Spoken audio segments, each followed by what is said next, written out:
इस वीडियो में मैंने सेट चैप्टर कवर करा है।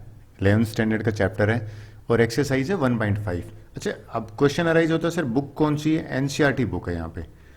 और इससे पहले मैंने चारों एक्सरसाइज इस बुक की ऑलरेडी अपलोड कर रखी हैं। बेसिकली मैं करने क्या वाला हूँ इस वीडियो में, सबसे पहले मैं बात करूँगा भाई कॉम्प्लीमेंट ऑफ सेट का क्या मीनिंग होता है, वेन डायग्राम जो मेरा फेवरेट है ये क्या होते हैं, और आखिर में मैंने करा है कि 1.5 एक्सरसाइज है उसका solution I try to provide. चलिए सबसे पहले वर्ड बात करते हैं कॉम्प्लीमेंट की क्या क्या मीनिंग होता है। देखिए सबसे पहले कॉम्प्लीमेंट का मीनिंग अगर मैं बताऊं तो जिसने कॉम्प्लीमेंट से पहले डिफरेंस ऑफ सेट पढ़ा है ना उसको बड़ा अच्छी तरह से समझ में आ जाएगा। अब बोलो सर ये क्या चीज थी, ये तो हम भूल चुके हैं। देखिए डिफरेंस ऑफ सेट क्या था, अगर मैं बात करूं b माइनस ए था ना, तो ये ऐसा था कि b के सारे एलिमेंट एक्सेप्ट a। क्या कहना चाह रहा हूं मैं वापस बताऊं? चलो यूनिवर्सल सेट्स के कॉम्प्लीमेंट ऑफ सेट का मीनिंग ही बताता हूं। कहता है भाई u मान लीजिए एक यूनिवर्सल सेट है और a कोई सबसेट है और डेफिनेटली यूनिवर्सल सेट का a सबसेट ही होगा। तो कहते हैं कॉम्प्लीमेंट ऑफ ए है ना, इस कॉम्प्लीमेंट ऑफ ए को लिखते हैं ए डैश से, इसका सिंबल होता है ए डैश। अच्छा कुछ बुक्स में ए के ऊपर सी भी लगा देते हैं। कहते हैं वो क्या होगा, कहते हैं ए कॉम्प्लीमेंट होगा set of all elements of U which are not present in element A, which are not the element of A. तो कुल मिला के अगर आप नोट करो तो ये ए कॉम्प्लीमेंट है, ये यू माइनस ए तो हो गया। जब हम डिफरेंस की बात करते तो यही तो करते थे, all the element of A except those who are present in, all the elements of U except those who are present in set subset A. Sir करके दिखाइए कहना क्या चाह रहे हो आप, मैं समझाता हूं। यू जितने भी कॉम्प्लीमेंट निकाले जाते हैं ना वो यूनिवर्सल सेट के विद रिस्पेक्ट में ही निकाले जाते हैं और यूनिवर्सल सेट सबसे बड़ा सेट मानते हैं। चलिए इस केस में देख लेते हैं। u जो है वो आपको गिवन है 1 to 10 नंबर, a आपको गिवन है 1 3 5 7 9, तो a कॉम्प्लीमेंट हो जाएगा, क्या हो जाएगा, इसमें से ये नंबर हटा दीजिए 1 3 5 7 9, यानी कि 1 हटा दीजिए, 3 हटा दीजिए, 5 हटा दीजिए, ठीक है ये 3 हट गए। उसके बाद 7 और 9, और 7 हटा दीजिए और 9 हटा दीजिए। अब बचा क्या, यहाँ से अगर आप नोट करो तो 2 बचा, 4 बचा, देन यहाँ से 6 बचा, देन 8 बचा, ये 10 बचा। तो अगर आप नोट करें ए कॉम्प्लीमेंट आ गया हमारे पास, यानी कि all the element of U except those who are present in A. तो ए कॉम्प्लीमेंट को हम ए के ऊपर बार डैश से भी कर देते हैं और ए के ऊपर सी भी लगाते हैं, दोनों का मीनिंग सेम है। इसको और थोड़ा सा डीपन करते हैं, थोड़ा प्रोफाउंड लर्निंग होगी और थोड़ा डिटेल में जाते हैं एग्जैक्टली है क्या चीज ही। देखिए सबसे पहले कॉम्प्लीमेंट लॉ के बारे में पढ़े भाई। ए और ए कॉम्प्लीमेंट का यूनियन निकालोगे ना तो डेफिनेटली इन दोनों को मिला के क्या हो जाएगा, आप एग्री करोगे, यूनिवर्सल सेट बनेगा। लेकिन अगर इन दोनों का इंटरसेक्शन निकालेंगे ना ए और ए कॉम्प्लीमेंट में तो कुछ भी नहीं आएगा, यानी कि नल सेट होगा, वॉइड सेट होगा। फिर एक डी मॉर्गन लॉ भी है, बड़ा अक्सर पूछा जाता है। डी मॉर्गन लॉ याद करने का तरीका बताता हूं।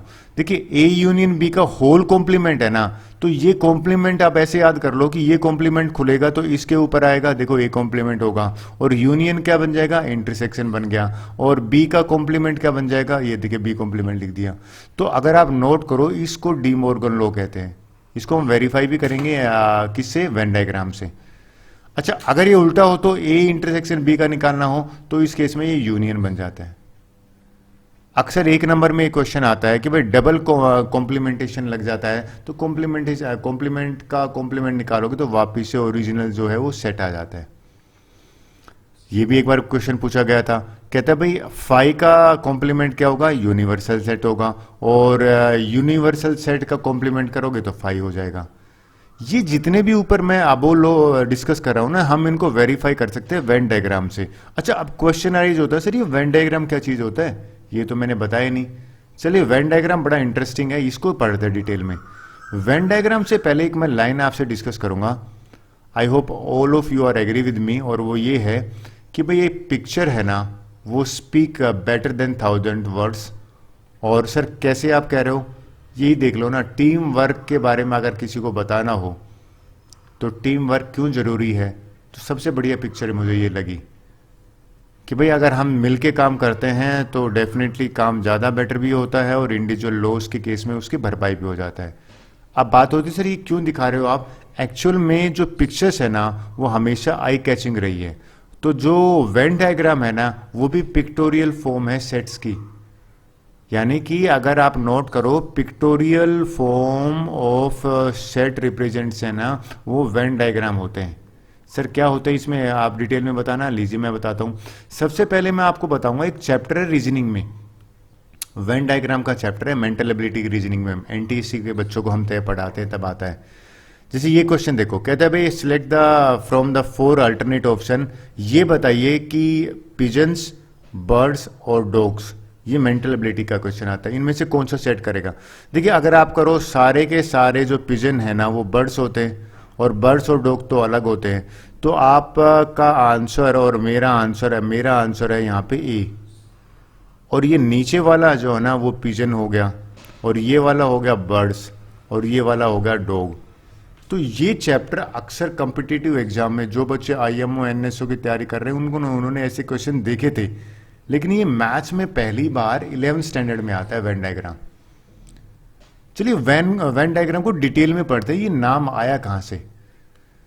देखिए एक ब्रिटिश मैथमेटिशियन थे जॉन वेन, उन्होंने पहली बार कहा कि यार मैथमेटिकल प्रॉब्लम को अगर पिक्टोरियल फॉर्म में दें तो इजी टू अंडरस्टैंड होती है और आंसर भी आ जाता है। फिर इसका मीनिंग क्या हुआ, कहते भाई जितने भी मैक्सिमम सेट्स है ना उनके रिलेशनशिप्स को we can represent by diagram, और उन डायग्राम को वेन डायग्राम का नाम दिया। इसको रिप्रेजेंट करने के कुछ रूल रेगुलेशन है, मैं पहले बताता हूं उनको, फिर हम डिटेल में जाते हैं। कहता है भाई यूनिवर्सल सेट है ना जो सबसे बड़ा सेट है उसको हम एक रेक्टेंगल से रिप्रेजेंट करेंगे। देखिए इस केस में यूनिवर्सल सेट है ना, ये रेक्टेंगल है, ये यूनिवर्सल सेट को रिप्रेजेंट कर रही है। ठीक है, फिर अगर आपने नोट करा होगा ये दूसरे जो सबसेट है ना यूनिवर्सल सेट के अंदर उनको कहते हैं सर्कल्स वाले से रिप्रेजेंट करते हैं। यहां देख लीजिए आप, U अगर है तो U के अंदर तो सारा आ जाएगा, यानी कि मैं अगर U के एलिमेंट लिखूं तो 1 2 3 4 5 6 7 8 9 10, यानी कि 10 है। लेकिन अगर मैं A की बात करूं ना तो देखिए A वाला है जिसके ऊपर मैं ब्लू इंक से आउटलाइन कर रहा हूं ना, A वाला ये वाला सर्कल है, इसके अंदर कौन कौन से एलिमेंट प्रेजेंट है। इसके अंदर आप देखो तो 2 4 6 8 10, यानी कि इसके अंदर है 2 4 6 8 और 10। फिर मैं बी वाले की बात करूं तो अच्छा बी वाला वो है जो मैं अभी रेड इंक से आउटलाइन कर रहा हूं, तो इसके अंदर है वो दो ही है 4 और 6। और अगर एग्री कर रहे हो आप तो बी है ना वो इज ए सबसेट ऑफ ए, और ए है वो सबसेट है यू का। वैसे ए और बी दोनों यू के सबसेट है, यूनिवर्सल जो सेट है। तो मैंने यहां पे बताया क्या है, मैंने आपको ये बताया है कि भाई यूनिवर्सल सेट को रेक्टेंगल से रिप्रेजेंट करते हैं और बाकी सेट्स को सर्कल से रिप्रेजेंट करते हैं। चलिए मैं डिफरेंट रिप्रेजेंटेशन आपसे डिस्कस करता हूं, थोड़ा सा और आपको एग्री समझ में आ जाएगा। ये देखिए अक्सर एग्जाम में आता है कि भाई ए कॉम्प्लीमेंट का ना पिक्टोरियल फॉर्म बनाइए। तो ये जो शेडिड पोर्शन है ना, ए तो ये हो गया व्हाइट वाला, और ये शेडिड पोर्शन है ना, ये ब्लू वाला पोर्शन है, ये ए कॉम्प्लीमेंट का पिक्टोरियल फॉर्म है, यानी कि वेन डायग्राम है। अगर मैं ए कॉम्प्लीमेंट का वेन डायग्राम बनाने के लिए आपको कहूं तो ये इसका आंसर होगा। सर और आप बताइए और डिटेल में। चलो एक क्वेश्चन अक्सर पूछते हैं, ये देखो भाई ए यूनियन बी का है, ए यूनियन बी में आप एग्री कर रहे हो ए के भी सारे एलिमेंट होते हैं, बी के भी होते हैं, और जो कॉमन होते हैं वो एक बार। तो ये जो ब्लू पोर्शन है ये वाला, ये एक्चुअल में ए यूनियन बी, यानी कि ये वेन डायग्राम है, किसका है, ए यूनियन बी का वेन डायग्राम है। अच्छा जब भी यूनियन की बात होती है तो मानते हो इंटरसेक्शन की तो बात होती है। चलिए इंटरसेक्शन की बात करते हैं। अगर आप नोट करें ए इंटरसेक्शन का वेन डायग्राम देखें तो यानी कि ये ब्लू पोर्शन है ना, ये ए इंटरसेक्शन का वेन डायग्राम को रिप्रेजेंट कर रहा है। ए इंटरसेक्शन बी में कॉमन ही तो होते थे, तो ये वाला पोर्शन दोनों में प्रेजेंट है। तो अगर एग्जाम में आता है कि भाई ए इंटरसेक्शन का वेन डायग्राम बताओ तो आपको ये बनाना है, ए यूनियन का अगर आता है तो ये बनाना है। चलिए अक्सर एक बार और पूछते हैं, वो पूछ लेते हैं भाई डिसजॉइंट सेट्स क्या होते हैं, उसका वेन डायग्राम बनाइए। वैसे मैं आपको डेफिनेशन बताऊं तो डिसजॉइंट सेट्स होते हैं वो सेट जिनके बीच में कुछ भी कॉमन नहीं होता, nothing is common, null set जिनके बीच में कॉमन होता है। ये इसका वेन डायग्राम है अगर आपको कोई बनाने के लिए कहता है तो। ए और बी के बीच में कुछ भी कॉमन नहीं है, सो this is the when diagram for disjoint set. अच्छा, जब भी डिसजॉइंट की बात करते हैं ना तो बच्चे कंफ्यूज डिफरेंस में होते हैं, तो मैं डिफरेंस वाला भी समझा देता हूँ साथ साथ में। डिफरेंस ऑफ सेट्स की बात करें तो difference of set A minus B है। ए माइनस बी क्या होता है? ए के सारे element other than those who are present in B. तो ये जो ब्लू पोर्शन है ना, ये ए माइनस बी करता है। लेकिन ये याद में रखना, अगर आपको बी माइनस ए रिप्रेजेंट करने के लिए आ जाए तो भैया इसमें ये वाला होगा, व्हाइट वाला। और ये जो एरो है ना, ये ए इंटरसेक्शन बी को, यानी कि 3 रिप्रेजेंटेशन एक में मैंने करी यहां पे। मैंने करा क्या है, डिफरेंस ऑफ सेट आपको पता ही होगा, कॉम्प्लीमेंट से थोड़ा रिलेटेड करके मैंने समझाया था। इस केस में अक्सर सिर्फ आपको बनाने के लिए कहा जाता है। जैसे एक क्वेश्चन आ गया था, ये क्वेश्चन पूछा था कि भैया what is a when diagram for this. तो जिसको आइडिया होगा ना कि ये वेन डायग्राम जो है इसका बनाएं या इसका बनाएं, एक ही बात है। कैसे एक बात है सर? देखिए, बी यूनियन सी बना लिया हमने, फिर उन दोनों में कॉमन है तो बी यूनियन सी, और उसमें ये डायग्राम रिप्रेजेंट करता है लेफ्ट वाला इसको, और ये करता है राइट वाले को। तो आपको नहीं लगता कि सेम है? यानी कि ये तीनों एग्जैक्टली सेम है। तो अक्सर 1-2 नंबर में आपसे पूछा जाता है what is a Venn diagram of these two given sets. ये मैंने बात करी है कॉम्प्लीमेंट और वेन डायग्राम की। चलिए क्वेश्चंस करते हैं एक्सरसाइज का, जिससे और भी अच्छी तरह से कंसेप्ट क्लियर होगी। ओके, अब है ना एक्सरसाइज 1.5 क्वेश्चंस आंसर कर लेते हैं। मैं अक्सर बच्चों को कहता हूं कि भाई एक टिप्स, अगर एक सजेशन दूं तो पहले वीडियो को कर लीजिए पॉज और आप सेल्फ ट्राई कीजिए, और फिर पॉज करें वीडियो को, प्ले करके ये देखिए क्या आंसर आपका और मेरा सही है। अगर सीधे ही आप आंसर को रेफर करोगे तो मैथ्स की लर्निंग नहीं मानता मैं। चलिए क्वेश्चन 1 की बात करते हैं, और ज़्यादा बेटर समझ में आएगा हमें सेट्स के बारे में। क्वेश्चन है कि भाई आपको यूनिवर्सल सेट गिवन है, ए गिवन है, बी गिवन है, सी, ए कॉम्प्लीमेंट निकालना है। देखिए ए कॉम्प्लीमेंट मैं समझा चुका हूँ, देखा जाए तो ए कॉम्प्लीमेंट होता है यू माइनस में ए। तो ए के हटा देते हैं, 1 2 3 4, यानी कि 1 2 3 4, ये 4 हट गए तो बचे क्या, 5 6 7 8 9। तो ए कॉम्प्लीमेंट में आ जाएगा 5 6 7 8 और 9। आई होप क्लियर हो गया। बी की अगर मैं बात करूं तो देखिए, अगर आप बी की बात करें तो बी में 2 4 6 8 है, तो 2 4 6 8 तो आएगा नहीं, यानी कि 2 नहीं आएगा, 4 नहीं आएगा, 6 नहीं आएगा और 8 नहीं आएगा। बाकी बचे हुए आएंगे तो बचा क्या, 1 3 5 7 9। ये बी कॉम्प्लीमेंट हो जाएगा, 1 3 5 7 और 9। अच्छा, ये निकालने के लिए ना मैं पहले आपको कहता हूं ए यूनियन सी निकाल लेते हैं, फिर कॉम्प्लीमेंट निकालेंगे। ए यूनियन सी का मतलब है इन दोनों का अगर आप कंबाइन कर दें तो ए यूनियन सी निकालेंगे। तो देखिए 1 2 3 4, 3 और 4 कॉमन है, 5 6, तो ये हो जाएगा 1 2 3 4 5 6। अब इसकी कॉम्प्लीमेंट निकालना है ना, तो ए यूनियन सी और इसका पूरे का कॉम्प्लीमेंट निकालना है। तो यूनिवर्सल सेट को रेफर करते हैं। 6 तक तो नंबर आ ही चुके हैं ना, तो इसमें क्या बचेगा, 7 8 और 9। तो यहां पे लिख देता हूं, ये आंसर हो जाएगा 7 8 और 9। तो पहले मैं अक्सर बच्चों को कहता हूं कि निकाल लीजिए। कैसे? जैसे ए यूनियन बी है ना, तो ए यूनियन बी का कॉम्प्लीमेंट तो बाद में निकालते हैं, पहले ए यूनियन बी निकाल लेते हैं। चलिए मैं इसको इरेज कर देता हूं, थोड़ा सा समझाने में आसानी रहेगा। ओके, ए यूनियन बी में क्या होगा, ए यूनियन बी में दोनों को कंबाइन कर देते हैं, ए और बी को। तो ए और बी को करेंगे तो 1 2 3 4, और अगर आप देखो तो 2 और 4 तो कॉमन है, और 6 और 8 हो गया। अब इसका कॉम्प्लीमेंट निकालते हैं। इसका कॉम्प्लीमेंट निकालेंगे तो देखिए 1 2 3 4, यानी कि 1 नहीं आएगा, 2 नहीं आएगा, 3 नहीं आएगा, 4 नहीं आएगा, और ना ही 6 आएगा और ना ही 8 आएगा। तो बचा क्या, 5 7 और 9। तो इसका आंसर हो जाएगा 5 7 9।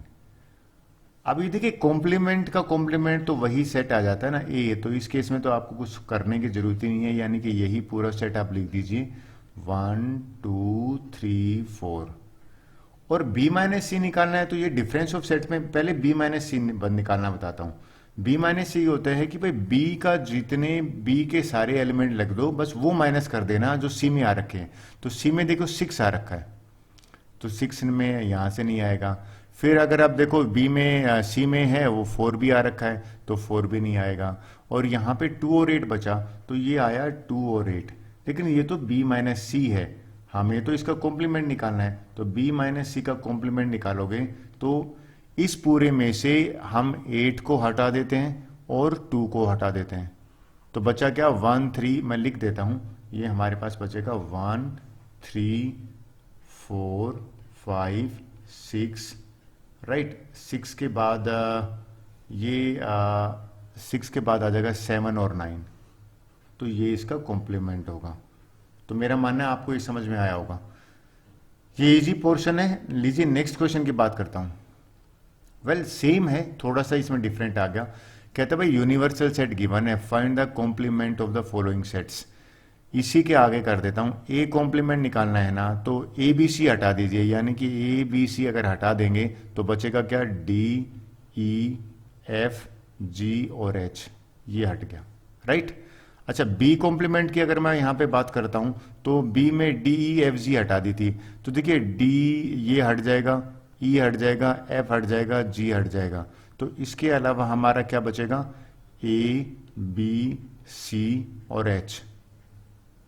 अब अगर मैं सी कॉम्प्लीमेंट की बात करूं तो यहां पे क्या आ जाएगा, सी के, देखिए इसको मैं इरेज कर देता हूं, इरेज करने से ये आपको दिक्कत नहीं करेगा। चलिए अब मैं आगे समझाता हूं। कहते हैं ए सी ई जी, तो ए नहीं आएगा, सी नहीं आएगा, ई नहीं आएगा और जी नहीं आएगा, तो बचा क्या, बी डी एफ एच। यहां पे लिखता हूं बी डी एफ एच, ये भी क्लियर हो गया। अब मैं डी कॉम्प्लीमेंट की अगर बात करूं तो डी कॉम्प्लीमेंट देखिए क्या है, इसको बुक में आप कोशिश करना पेंसिल यूज करो सो दैट कि आप इरेज कर पाओ। तो अगर यहां पे अगर नोट करें तो डी कॉम्प्लीमेंट की बात करें तो एफ जी नहीं आना चाहिए, यानी कि मैं एफ और जी को कट कर देता हूं, एच और ए भी नहीं आएगा, ए भी नहीं आएगा और एच भी नहीं आएगा, तो बचा क्या, B C D E, B C D E, ये आंसर था। ये इतने ज्यादा मुश्किल नहीं है, अक्सर बच्चे फुल स्कोर करते हैं इसमें। चलिए अब नेक्स्ट क्वेश्चन की बात करें। Well this is quite interesting one. देखिए करना क्या है वो समझाता हूं आपको।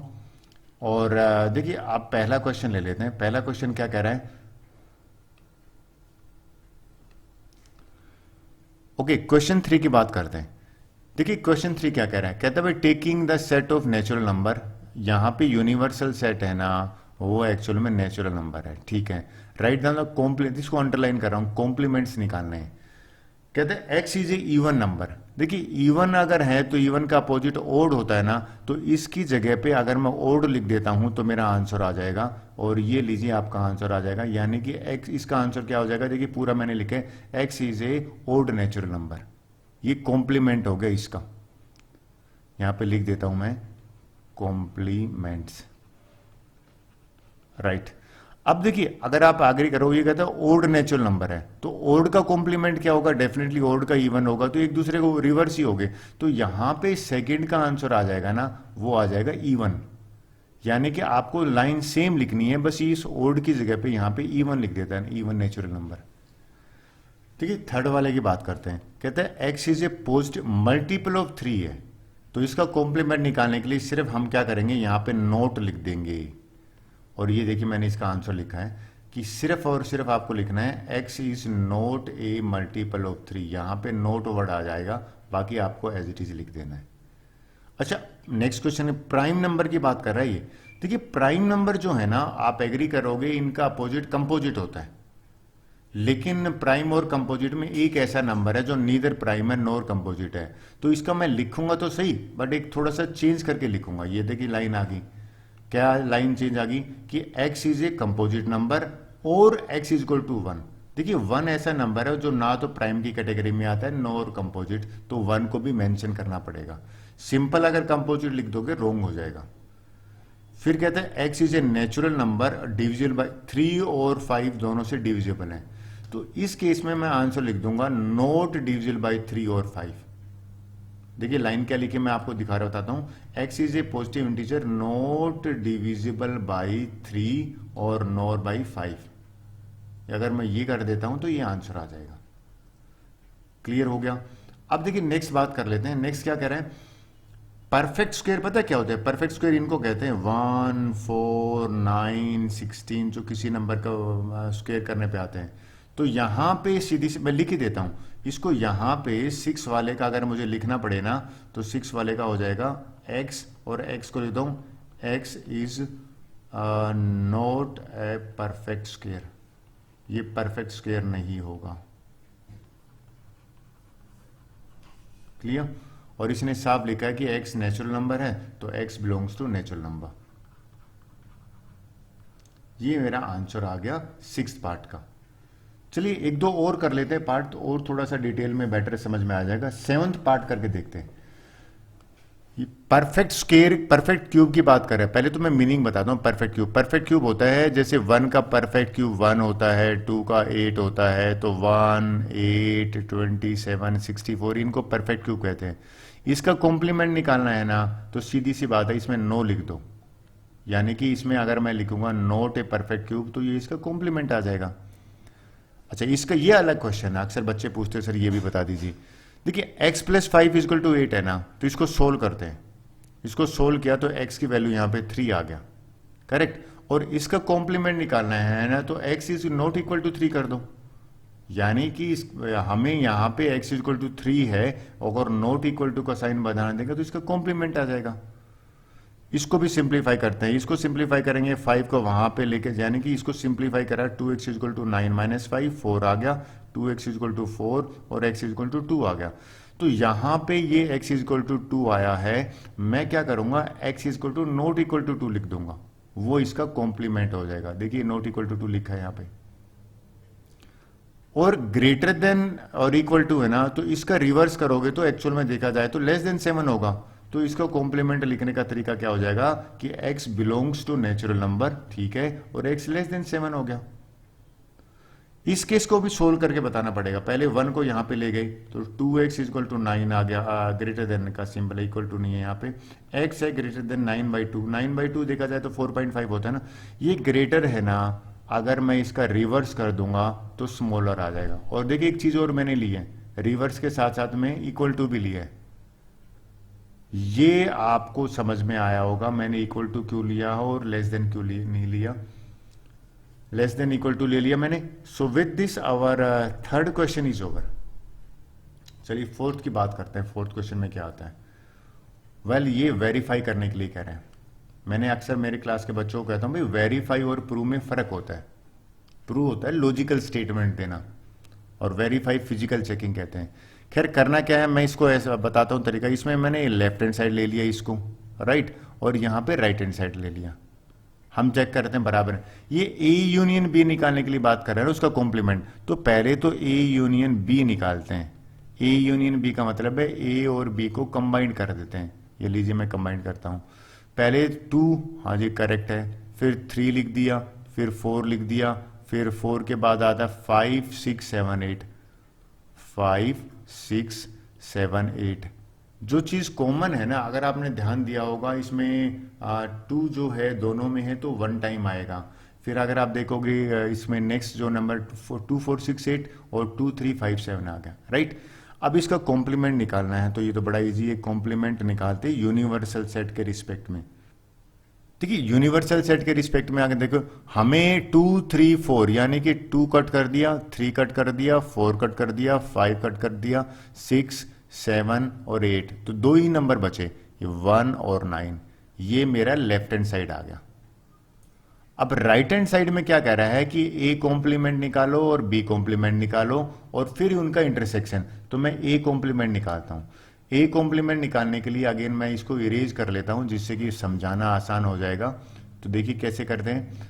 ए कॉम्प्लीमेंट का मतलब है कि ये 2, 4, 6, 8 हटा दो, 2 हटा देते हैं, 4 हटा देते हैं, 6, 8 और 6 और 8 हटा देते हैं। तो ए कॉम्प्लीमेंट यहां से क्या बचेगा 1, 3, यहां लिख देता हूं 1, 3, उसके बाद आ जाता है 5, 7, 9, 5, 7 और 9। अब बात करते हैं बी कॉम्प्लीमेंट, बी की। तो बी कॉम्प्लीमेंट भी निकाल लेते हैं। बी कॉम्प्लीमेंट में 2, 3, 5 हटाना है, यानी कि ये 2 हटाना है, ठीक है, 3 हट जाएगा, फिर हट जाएगा 5 और ये 7। तो नंबर क्या बचा मेरा? नंबर यहां से 1 बचा। 1 के बाद जो नेक्स्ट नंबर बचा 4 बचा, ये मैं 4 लिख देता हूँ। 4 के बाद बता 6 8 9 बचा, 6 8 और 9। अब देखिए इंटरसेक्शन की बात कर रहा है, यानी कि ए कॉम्प्लीमेंट, इन दोनों का अगर मैं इंटरसेक्शन करूंगा ना तो कॉमन क्या है, कॉमन तो 1 है, ठीक है। और कौन सा कॉमन है, 9 और 1 दोनों। अब एक बात बताइए, ये भी 1/9 आया, 1 और 9 है, और ये भी 1 और 9 है, तो यहां से मैं लिख सकता हूं ए यूनियन बी जो है उसका complement, A complement intersection B complement, ये वेरिफिकेशन भी होगा। अगर कभी वेरिफिकेशन के लिए आता है तो ये, आई होप यहां तक क्लियर हुआ होगा। अच्छा, इसका सेकंड पार्ट भी है, देखिए सेम सेकंड पार्ट होगा। इस पार्ट को मैं क्या करता हूं, आपको क्लास वर्क दे देता हूं। क्लास वर्क इसलिए दे रहा हूं क्योंकि इसमें भी सेम करना पड़ेगा। पहले ए इंटरसेक्शन बी निकालोगे, ठीक है, ए इंटरसेक्शन बी निकालने के बाद फिर आप निकालोगे whole complement. So this is for you. चलिए नेक्स्ट करता हूं। 5th क्वेश्चन है ना, वो थोड़ा सा अलग आ गया।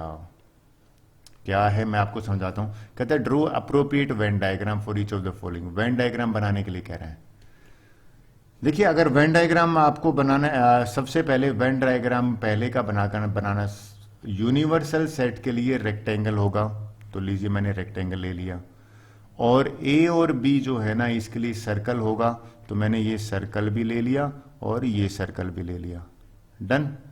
अब अगर आप एग्री कर रहे हो तो ये यूनियन कह रहा है, ठीक है, A union B. A union B में एक्चुअल में देखा जाए तो ये 3 आते हैं, लेकिन कॉम्प्लीमेंट में कह रहा है, कॉम्प्लीमेंट का मतलब है बाहर वाला। तो ये जो पोर्शन मैं शेडिड कर रहा हूं, यानी कि बाहर वाला पोर्शन होगा, ये आंसर हो जाएगा इसका वेन डायग्राम। वेन डायग्राम जो है वो मैंने, आप शेड कर सकते हो, लाइन ड्रॉ कर सकते हो, बोथ आर राइट। तो this is the when diagram for the representation this. इसका अगर मैं करें, देखिए अगर आपको याद है, क्या याद है कि भाई ए यूनियन बी और इसका कॉम्प्लीमेंट है, तो ये बराबर होगा ए कॉम्प्लीमेंट यूनियन इंटरसेक्शन बन जाता है और बी कॉम्प्लीमेंट। यही तो चीज है, यानी कि ये दोनों अगर बराबर होते हैं तो इसका वेन डायग्राम भी तो यही होगा। तो यही डायग्राम, यानी कि सेम डायग्राम जो है वो मैं यहां पे अगर बना देता हूं तो मेरा आंसर आ जाएगा। इसको मैं यहां पे लिख देता हूं। सर आपने ऐसा क्यों करा सेम डायग्राम? क्योंकि इसलिए मैंने इसको करा है क्योंकि आई नो कि भाई ए यूनियन बी का कॉम्प्लीमेंट ही तो ए कॉम्प्लीमेंट और यूनियन इंटरसेक्शन बन जाता है और बी कॉम्प्लीमेंट के बराबर आ जाता है। ये दोनों सेम है। चलिए 5 क्वेश्चन के थर्ड पार्ट की बात करें। सेम इसमें है। पहले मैं क्या करता हूं, इंटरसेक्शन की बात कर रहा है ना, तो पहले यूनिवर्सल सेट निकाला, तो ये लीजिए यूनिवर्सल सेट बना दिया मैंने। उसके बाद ए और बी का कॉमन निकाला, तो ए और बी तो सबसेट है, सबसेट के लिए क्या आता है, सर्कल आता है, और यूनिवर्सल के लिए तो इनमें इंटरसेक्शन का मीनिंग क्या होता है, इंटरसेक्शन का मीनिंग होता है ये वाला, ये जो पोर्शन है ना, ये एक्चुअल में इनका इंटरसेक्शन है, राइट। अब बात कर रहा है कि हमें ये जो इंटरसेक्शन है इसका कॉम्प्लीमेंट निकालना है, तो इसका कॉम्प्लीमेंट कैसे निकालेंगे, जो रिमेनिंग पोर्शन बचेगा ना वो इसका कॉम्प्लीमेंट हो जाएगा, जो इसको मैं ब्लू इंक से कर रहा हूं। यानी कि ए इंटरसेक्शन बी का कॉम्प्लीमेंट अगर निकालोगे तो रेड वाला तो इंटरसेक्शन था और ये जो ब्लू वाला है ये हो जाएगा इसकी representation. So this is the representation of A intersection B और होल कॉम्प्लीमेंट। ब्लू वाला पार्ट जो मैं शेडिड कर रहा हूं ना, ये पार्ट हो जाएगा इसका रिप्रेजेंटेशन। अब बात करते हैं नेक्स्ट की, यानी कि 4th पार्ट। देखिए आप एग्री कर रहे हो कि ये दोनों भी बराबर हैं। सर कैसे बराबर हैं, आपको याद दिलाता हूं, मैंने पीछे पढ़ाया था कि ए इंटरसेक्शन बी का कॉम्प्लीमेंट करोगे ना तो वो ए कॉम्प्लीमेंट और ये यूनियन बन जाएगा बी, तो ये दोनों सेम होते हैं। तो सेम बनते हैं तो ये वाला जो डायग्राम है ये भी डायग्राम यहां पे सेम बनेगा, यानी कि एज इट इज बनेगा इसका आपका। ये मैंने इसको भी यहां पे भी बना दिया। इसमें जो मुझे बताना है ब्लू पार्ट है ना वो इसको रिप्रेजेंट करता है, आपको लिखना पड़ेगा। ये जो ब्लू पार्ट जो है this represent A union B वाला, और सिमिलरली इसमें भी इसको ब्लू पार्ट वाला यही रिप्रेजेंट करता है, राइट। और अगर दूसरा ये भी है कि अगर आप कोई नहीं है तो इसको इरेज भी कर सकते हो, यानी कि ये जो शेडेड पोर्शन शो करने की जरूरत नहीं है, दूसरा कलर की अगर आपके पास नहीं है तो that will be all right. I hope ये आपको क्लियर हुआ होगा कि इस केस में ये जो ब्लू वाला पार्ट है ना, ये रिप्रेजेंट कर रहा है इसको। चलिए नेक्स्ट क्वेश्चन की बात करते हैं, 6 क्वेश्चन की बात करते हैं। ये तो एक लाइन का आंसर है। कहता है भाई you be the set of all triangles, ठीक है। ए है ना वो set of triangle at least one angle different from 60 degree. हमें ए कॉम्प्लीमेंट निकालना है ना, तो ये हो जाएगा set of all equilateral triangle, set of all equilateral triangle, equilateral triangles. ये मेरा आंसर है कि आपको समझ में आया होगा। अब इस वीडियो का और एक्सरसाइज का लास्ट क्वेश्चन है ये वाला। देखिए ये आपकी जो नॉलेज है उसको भी चेक करता है। ए और ए इंटरसेक्शन है ना, इनका यूनियन निकालोगे तो यूनिवर्सल सेट अगर आपका आंसर है तो बिल्कुल ठीक है। अगर आप देखो ए 5 कॉम्प्लीमेंट है ना, देखिए 5 कॉम्प्लीमेंट होता है यूनिवर्सल सेट, और यूनिवर्सल सेट और ए के बीच में जो कॉमन होता है ना वो ए ही होता है। तो ये ए अगर आपका आंसर यहाँ है तो करेक्ट है। अब ए और ए इंटरसेक्शन में कुछ कॉमन होता है, कुछ भी कॉमन नहीं होता, तो यहाँ 5 आएगा। देखिए यूनिवर्सल का कॉम्प्लीमेंट है ना, अगर आप देखो तो 5 है, और ये इंटरसेक्शन किसके साथ ए है, तो ये अगर आपका यानी कि इस केस में भी आंसर 5 आएगा। So with this, your 7th question is over and chapter is also over. Thank you very much.